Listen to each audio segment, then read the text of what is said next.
Mana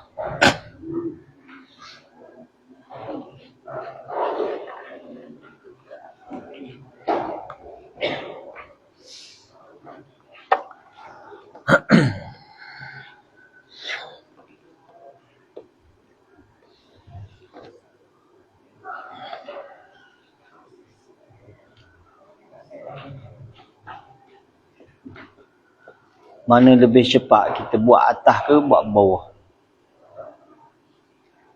Oh ni, boleh kesiap ambil tu makan masa kau.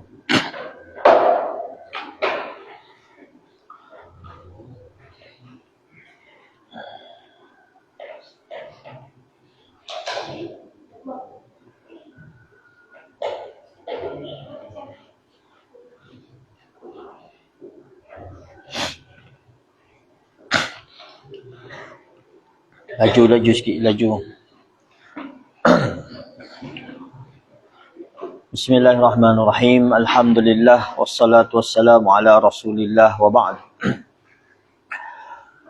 Kita sambung daurah kita pada pagi ini, iaitu kita mulakan dengan surah Al-Fatihah. Tapi sebelum tu kita murajaah yang semalam. Kita murajaah apa yang telah kita ambil semalam, dan begitulah insya-Allah setiap hari kita akan ada murajaah setiap hari. Berapakah pengajaran yang kita ambil daripada tafsir? Ada berapa? Ada 10. Yang pertama, makna harfiah. Yang kedua, ayat dan hadis berkenaan dengan tafsir. Ayat dan hadis berkenaan dengan tafsir. Yang ketiga,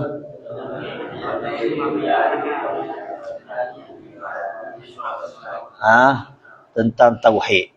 Tauhid rububiyah, uluhiyah dan asma wa sifat. Dan ini benda yang paling utama dalam Al-Quran. Tak?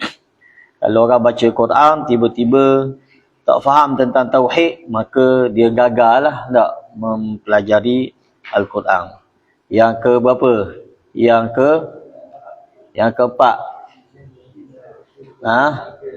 Cerita yang ada dalam Quran. Kita nak cerita yang paling terbaik sekali, cerita daripada Al-Quran. Orang ni tak ada tu. Siapa ni? Buka ruang sikit. Buka ifsah. Buka ruang ke. Tak cukup ke kita punya rehat? Hitam tak cukup.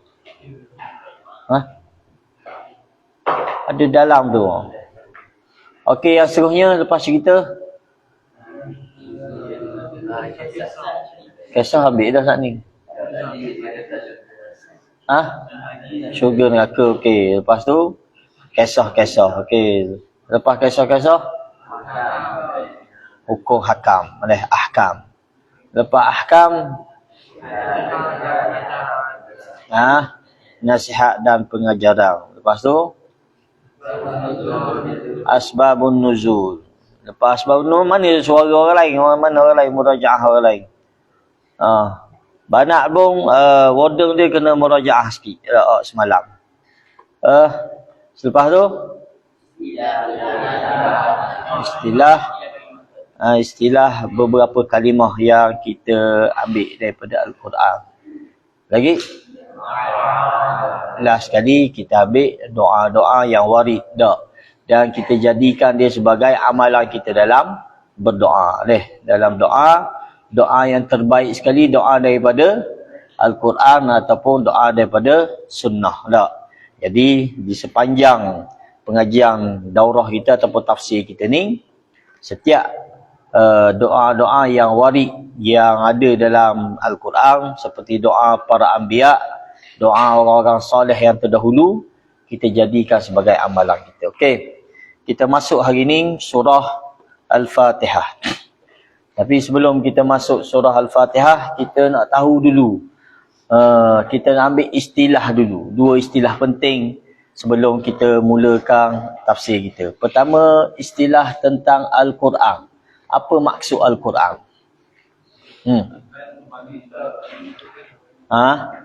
Apakah definisi ataupun istilah lah. Ini istilah yang kita mula-mula ambil. Al-Quran tu sendiri benda maksud dia. Banyak dibaca. Ustaz tak nak bincang tentang lughawi. Kita nak bincang tentang istilahi faqat. Istilah. Apa dia Quran? Tulis. Al-Quran banyak pun sila tulis. Al-Quran ialah kalamullah. Al-Quran ialah kalamullah. Kena belajar, kena banyak menulis. Kita ni kena banyak menulis dan rajin menulis. Al-Quran itu kalamullah. Itu kata-kata Tuhan. Habis tak lagi. Al-Quran itu kalamullah yang diturunkan kepada Nabi Muhammad. Al-Munazzal ala Muhammad. Kalau yang diturunkan kepada Musa, panggil Quran tak? Tak. Tapi Quran ni ialah kalamullah yang diturunkan kepada Nabi Muhammad. Sila tulis. Semua orang mana-mana orang yang tak sempat tulis dalam majlis kita, lepas habis kelas, kita pinjam kawan-kawan yang dah tulis. Jangan kita abaikan. Sebab tu cara untuk kita ikat ilmu kita. Faham? Qayyidul ilma bil kitabah. Ikat ilmu kita ni dengan menulis. Jadi Al-Quran itu apa istilah dia? Al-Quran ialah kalamullah yang diturunkan kepada Nabi Muhammad dalam bahasa Arab. Yang diturunkan kepada Nabi Muhammad dalam bahasa Arab.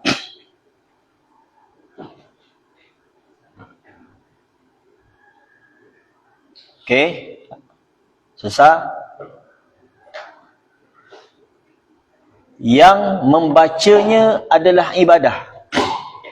Membacanya adalah ibadah. Yang membacanya adalah ibadah.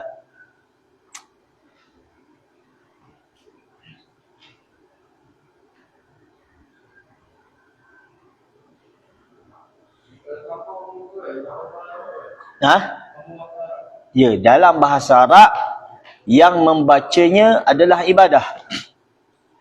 Tulis tulis semua. Yang membacanya adalah ibadah. Quran kita baca jadi ibadah tak? Jadi ibadah. Banyak mana pahala dapat? 1 huruf 10 pahala dapat. Kalau kita baca benda lain dapat pahala gitu? Tak dapat. Baca hadis dapat pahala gitu?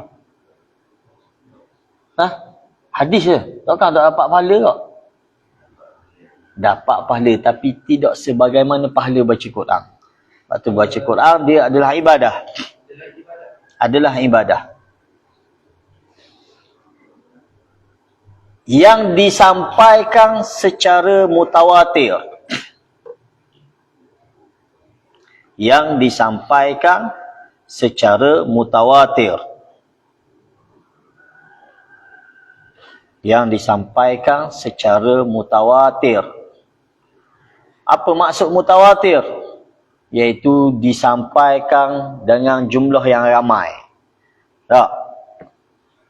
Daripada Allah melalui Jibril, dari Jibril sampai kepada Nabi kita sallallahu alaihi wasallam, dari Nabi disampaikan kepada siapa? Kepada para sahabat yang ramai. Dari sahabat turun kepada tabi'in secara ramai juga mutawatir. Dari tabi'in pergi ke tabi' tabi'in. Dari tabi' tabi'in pergi kepada imam-imam qurra'. Begitulah seterusnya sampailah ke zaman kita ni. Dia disampaikan secara mutawatir. Last sekali, ditulis di dalam mushaf. Ditulis di dalam mushaf. Okey, itu istilah kepada Al-Quran yang kita baca ni. Dia adalah kalamullah. Diturunkan kepada Nabi Muhammad dalam bahasa Arab, yang membacanya adalah ibadah, yang disampaikan secara mutawatir dan ditulis di dalam mushaf. Ditulis di dalam mushaf. Okey. Jadi kalau orang tanya ni, kalim dia kat Quran yang kita baca, disebut inilah jawapan dia. Quran kalamullah al-munazzal ala Muhammad bil lughatil arabiyyah. Al-maqru'uhul ibadah.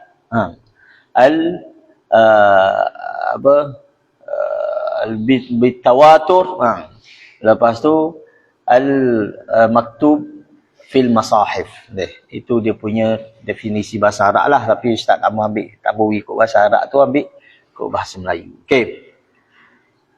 Kita kata dia adalah kalamullah yang diturunkan kepada Nabi Muhammad sallallahu alaihi wasallam dalam bahasa Arab, yang membacanya adalah ibadah yang disampaikan secara mutawatir dan yang ditulis di dalam mushaf. Berapa ada? 6 perkara semua sekali tak? 6 perkara tentang Al-Quran kita. Pergi ke istilah yang kedua. Oleh kerana kita dalam daurah tafsir, kita nak tahu juga apa itu tafsir. Apa dia tafsir? Istilah kepada tafsir.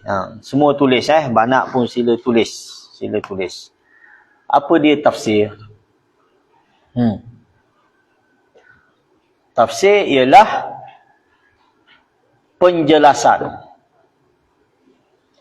dan keterangan. Penjelasan dan keterangan. Penjelasan. Tafsir ialah penjelasan dan keterangan.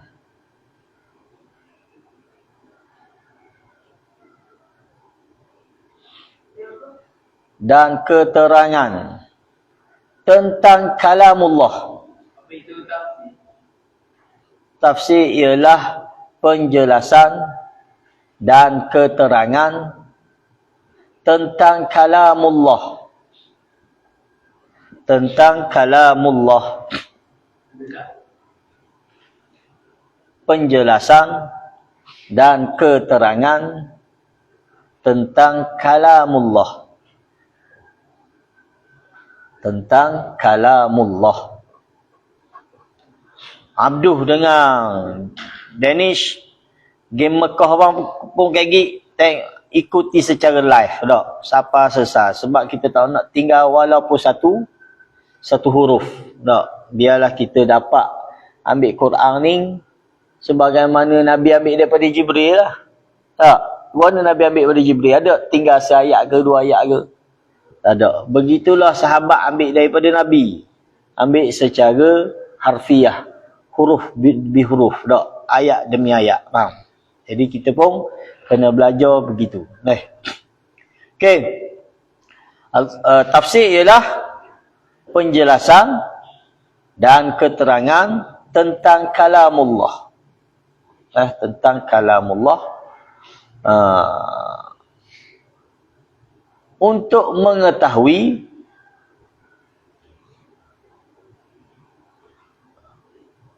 kehendak Allah. Untuk mengetahui kehendak Allah.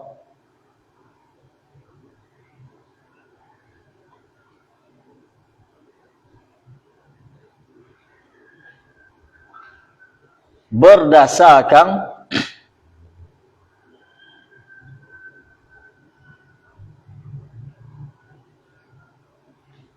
kaedah-kaedah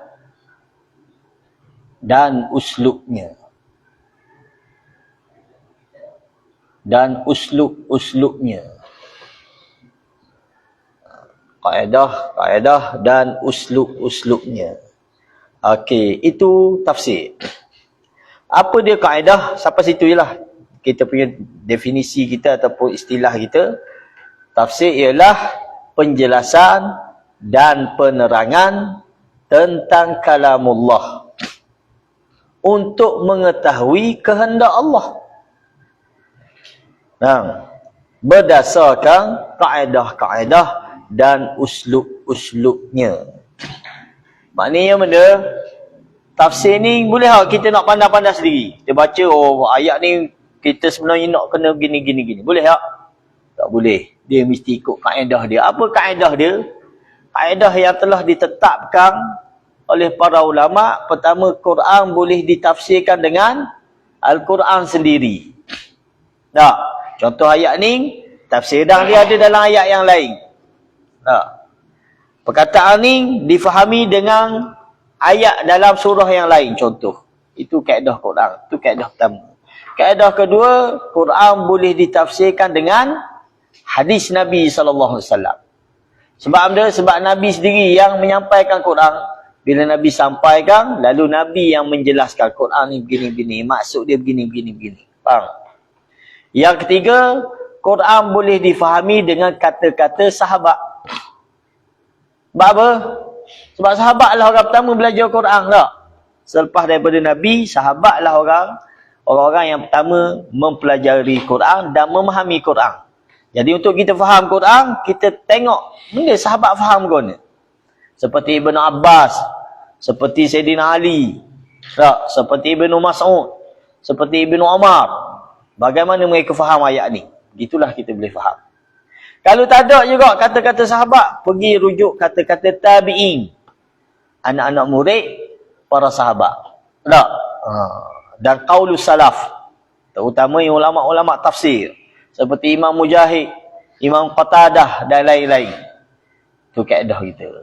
Tak ada juga, barulah last kali kita rujuk kepada bahasa Arab. Guna orang Arab faham kataan ni. Itu last kali punya step. Gitu sahaja kaedah untuk menafsirkan Al-Quran. Tak ada dah cara lain. Tak ada dengan cara birra'yi, dengan pandangan saya rasa. Itu tak boleh dalam bab Al-Quran. Okey, jadi dua istilah kita ambil hari ni. Pertama Al-Quran, kedua tafsir. Benda tafsir ialah penjelasan dan keterangan ataupun penerangan tentang kalamullah untuk mengetahui kehendak Allah. Apa kita belajar tafsir ni? Nak tahu benda kehendak Allah. Allah nak cerita benda ke kita. Allah nak sampaikan benda ke kita. Allah nak suruh benda kita. Allah nak larang benda kita.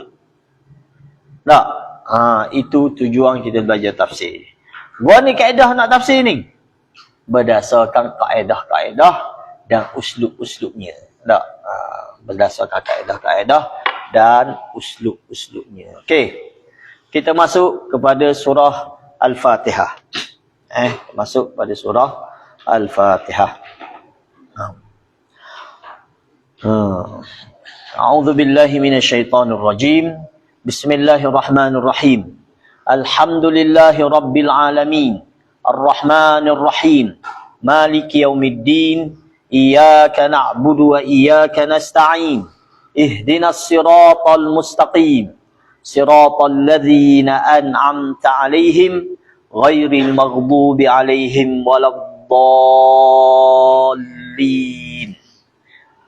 Itu 7 ayat daripada surah Al-Fatihah. Surah Al-Fatihah. Adakah surah Fatihah ni surah pertama yang diturunkan? Bukan, tak. Surah Fatihah bukan surah yang pertama diturunkan. Cuma susunan dia dalam Al-Quran, dia menjadi surah sebagai pembuka. Tak? Sebagai muqaddimah. Atas dasar tu diberi nama surah Al-Fatihah. Tak? Susunan ni siapa yang buat? Adakah sahabat Abu Bakar ataupun Osman yang susung? Osman yang susung. Siapa yang susung Quran ni? Sahabat yang susung. Dia ada dua pandangan. Ada pandangan yang pertama, dia kata susunan Quran adalah tauqifi. Susunan Quran ni mari dari Lauh Mahfuz dah. Nabi sendiri yang susung. Tak, Nabi yang susung kepada sahabat. Bukan Nabi lah susung. Maknanya daripada azali beginilah susunan Al-Quran. Faham? Mari Abu Bakar hanya mengumpulkan saja, bukan dia susung, dia kumpul saja. Begitu juga mari Osman menyatukan bahasa Quran. Tak, itu kaedah dia. Dan itu lebih tepat.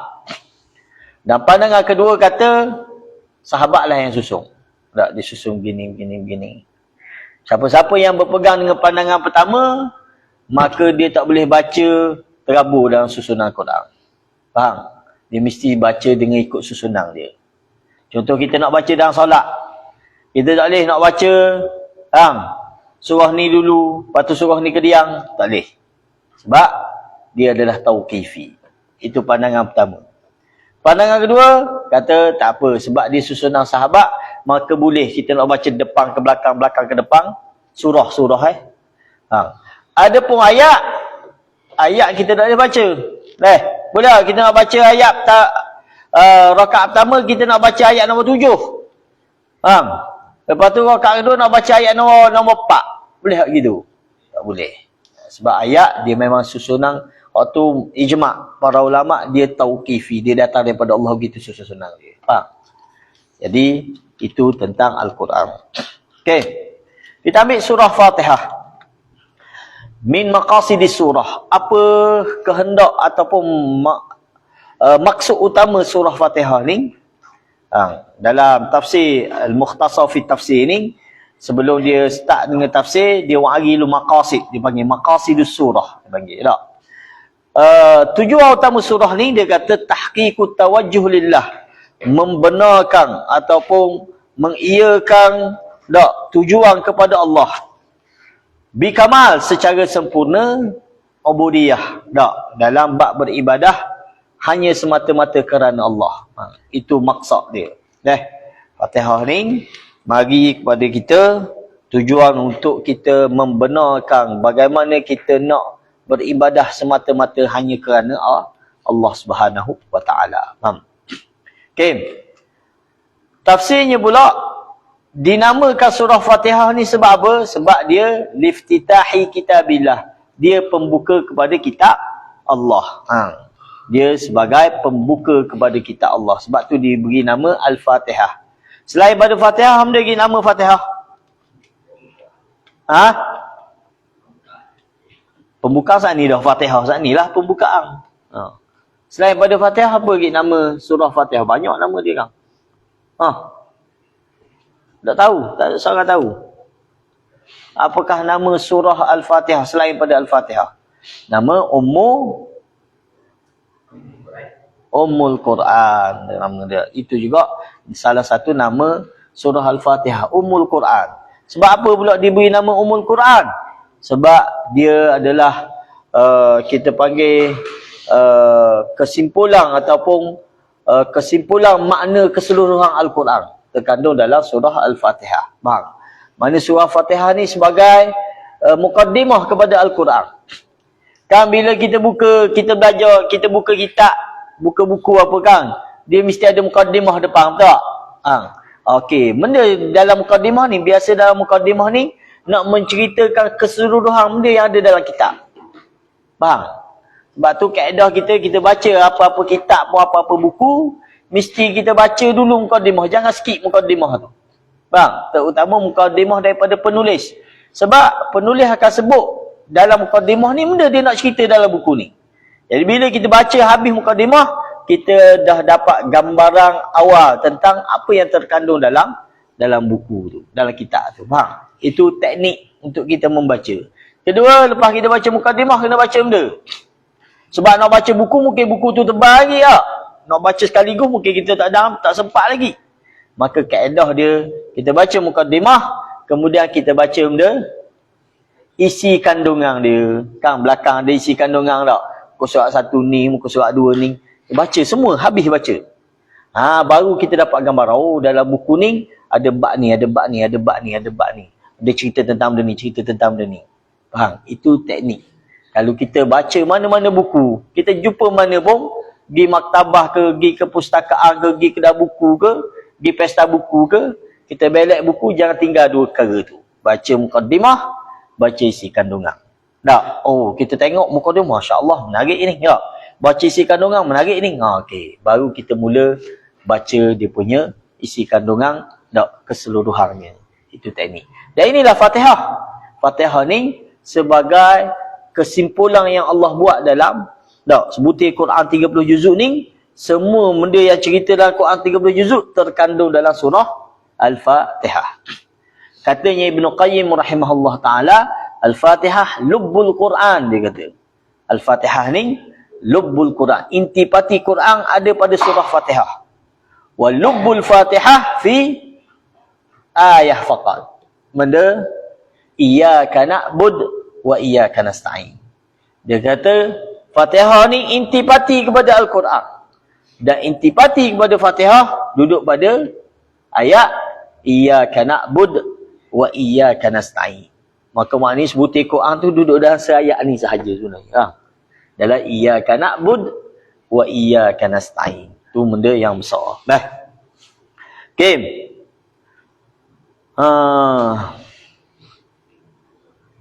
Dan yang ketiga, Fatihah juga diberi nama As-Sab'u Mathani. Tulis tu tak? 3 nama Fatihah.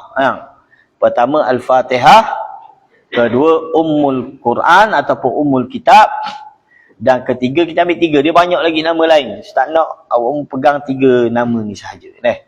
Dan yang ketiga ialah Sab'u Mathani. Sab'u Mathani. Nama Al-Fatihah 3. Kita ambil Sab'u Mathani dengan sa. Pertama Al-Fatihah, kedua Ummul Quran, ketiga Sab'u Mathani. Sab'u Mathani. Ketiga Sab'u Mathani. Benda maksud Sab'u Mathani iaitu 7 ayat yang diulang-ulang. 7 ayat, 7 ayat yang begitu besar. Yang mana surah Fatihah ni Allah tak turunkan dalam Injil, tak turun dalam Taurah, tak turun dalam Zabur. Dia hanya turun dalam Al-Quran. Itu anugerah yang besar yang Allah beri kepada kita sebenarnya. Sebab tu surah Fatihah kita disyariatkan ulang berkali-kali setiap hari. Berkali-kali setiap hari. Ada seorang Yahudi mari temu dengan Nabi SAW. Dia kata benda, kalaulah diturunkan Fatihah ni kepada kami, kami akan jadikan perayaan. Kami akan agungkan. Ni, sebab dia sangat besar. Cuma kita oleh kerana kita tak belajar, kita tak mendalami tentang tafsir dia, kita baca biasa saja tak. Sedangkan dia sangat besar. Ibarat kata, kalau kita makan dia tanpa kita tahu nilai benda yang kita makan tu, guna kita makan biasa je tak? Contoh kita pergi rumah member pun jamu kita. Kita pun makan. Kita makan biasa je. Tak. Tapi kalau kita tahu nilai apa yang kita makan tu, guna kita akan makan. Contoh, kita pergi rumah member kita jamu daging rusa je. Bukan senang nak cari tak? Daging rusa. Berapa sekilo daging rusa? Masya Allah. Ataupun kita pergi rumah member kita, dia jamu kita makan ikan keloh. Ikan keloh berapa saya? Sekilo. Ribu harga dia tak? Ribu harga dia. Mana kita makan? Tak, member kita kata ni ikan keloh ni boh. Keloh merah ni dari Terengganu contoh. Tak, dari Kenyir.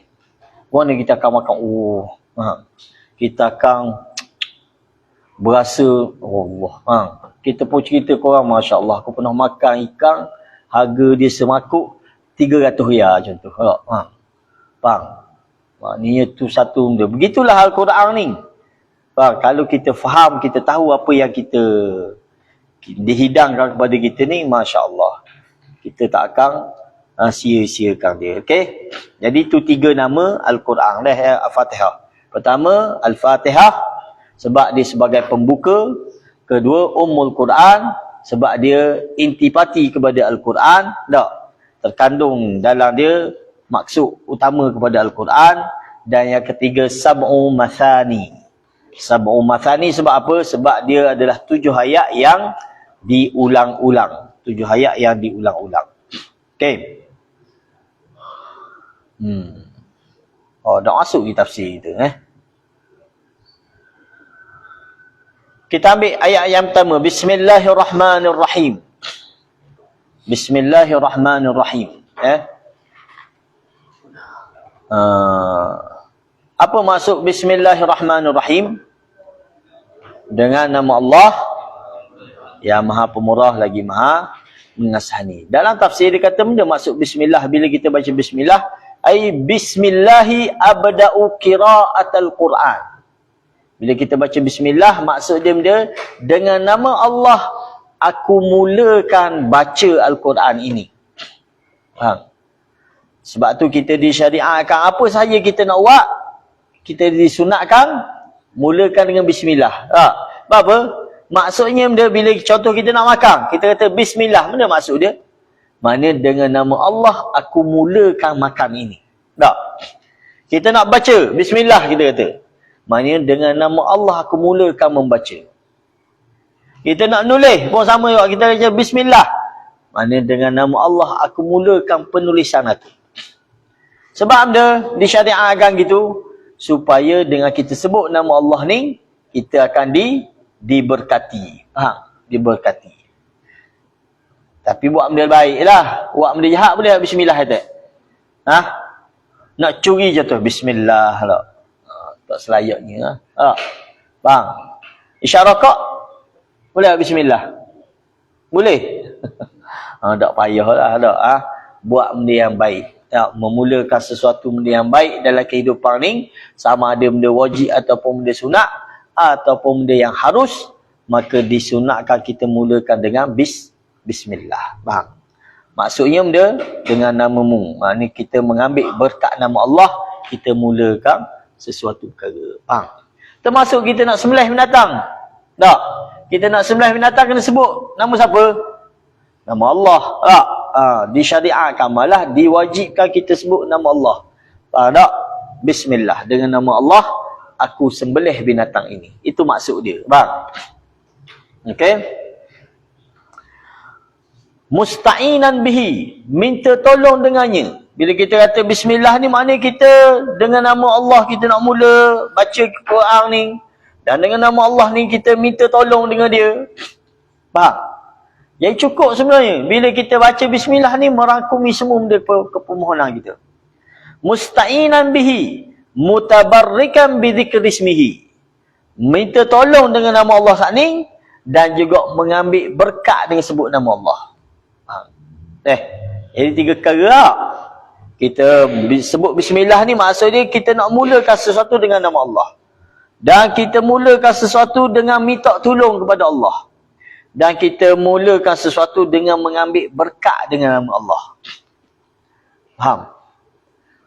Oleh kerana itu, time kita nak makan, jangan lupa baca bismillah. Maka akan diberkati makanan kita. Allah akan beri pertolongan dia kepada kita. Dan syaitan tak akan mengganggu makanan kita. Tapi kalau orang tak baca bismillah, Nabi kata mana? Syaitan akan makan sekali dengan dia. Tak? Syaitan akan makan sekali dengan dia. Begitu juga kita nak masuk rumah. Tak? Nak masuk rumah, nak masuk asrama kita. Benda patut kena baca? Bismillah. Tak? Bismillah. Ataupun dengan doa yang warid. Bismillahi apa? Walajna wa bismillahi kharajna. Wa 'alallahi rabbina tawakkalna. Tak? Tapi kalau kita baca bismillah pun sudah memadai. Bismillah. Tak? Hatta ada riwayat kita nak masuk tandas pun kena baca. Kena baca bismillah. Ada tak riwayat tambahan bismillah, Allahumma inni a'udzubika minal khubuthi wal khaba'ith. Sebab dalam hadis ada sebut bila kita sebut bismillah maka Allah akan lindungi kita daripada pandangan syaitan. Tak? Kalau tak syaitan duk skodeng. Setaga tu je. Tak? Syaitan duk skodeng kita duk tandah bang. Jadi sunat kita baca bismillah. Dengan kita sebut nama Allah, Allah lindungi aurat kita, lindungi maruah kita daripada pandangan syaitan. Faham? Okey, itu bismillah.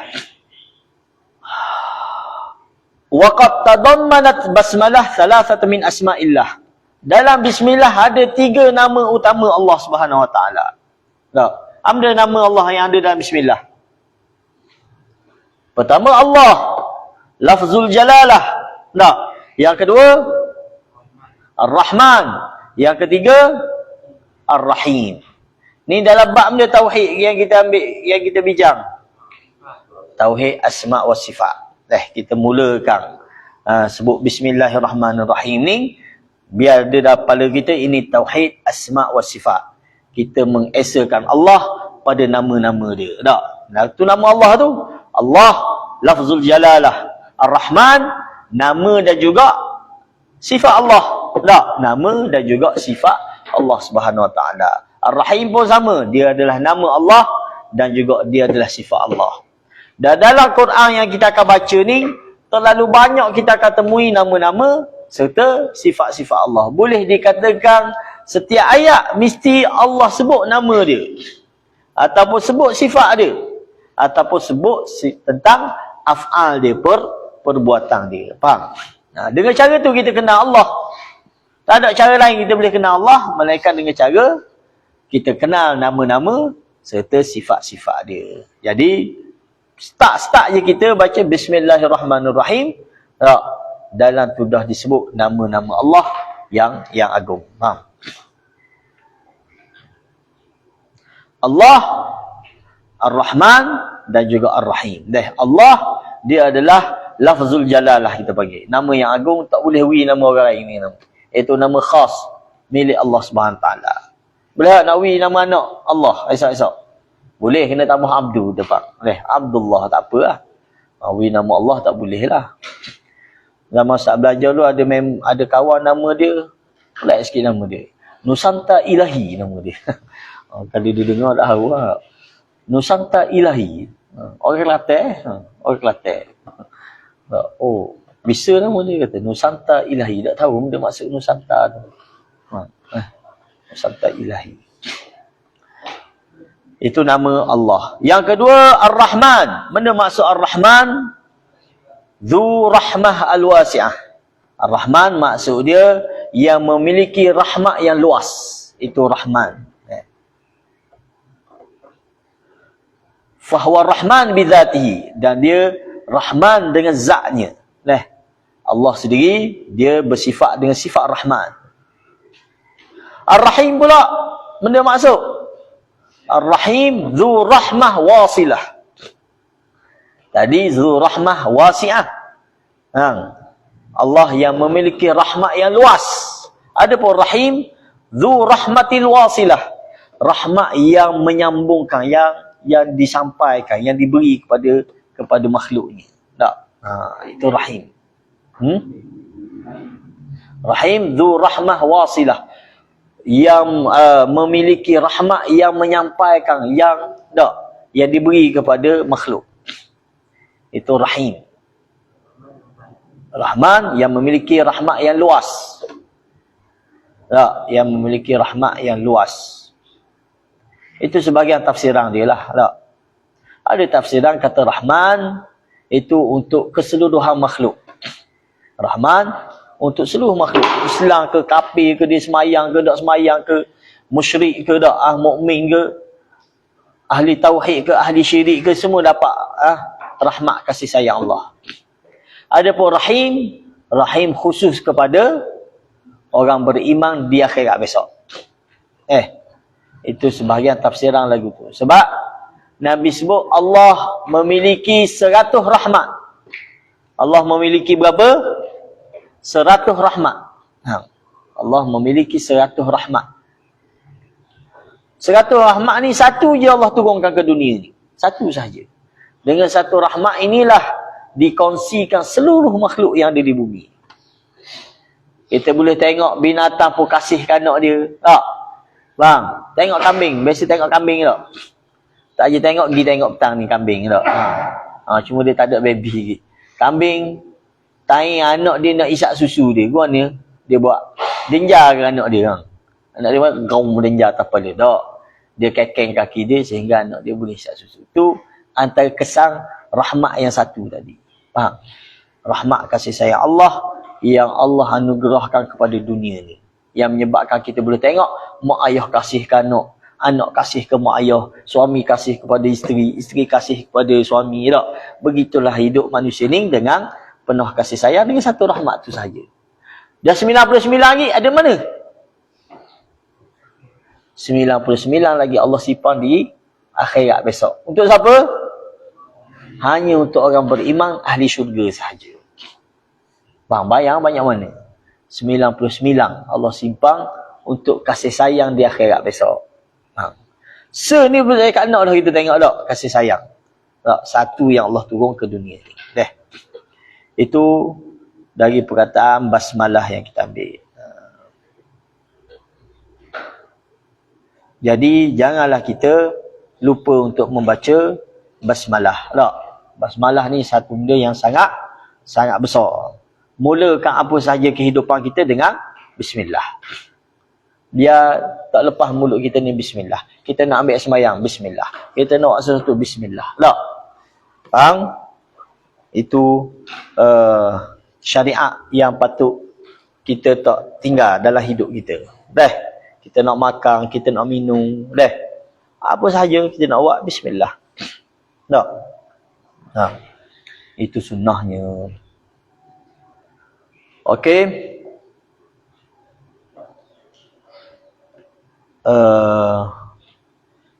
Pukul berapa dah kita? Ha? 7.30 baru saya. Oh, nebak lah. Tak apa, lepas ni kita pelaju sikit. Okey, kita berhenti sini dulu. Tak? Sekadar tu sahaja. InsyaAllah kita lepas zuhur lagi, kita sambung ayat yang kedua. InsyaAllah. Lagi bulan puasa lagi sengit kita tak? Dah. Jadi insyaAllah kita tak naklah panjang-panjang sangat. Tengok ke Ustaz Farhan ni, Ustaz Farhan kata erek panjang Jadi itu mukadimah kita lah.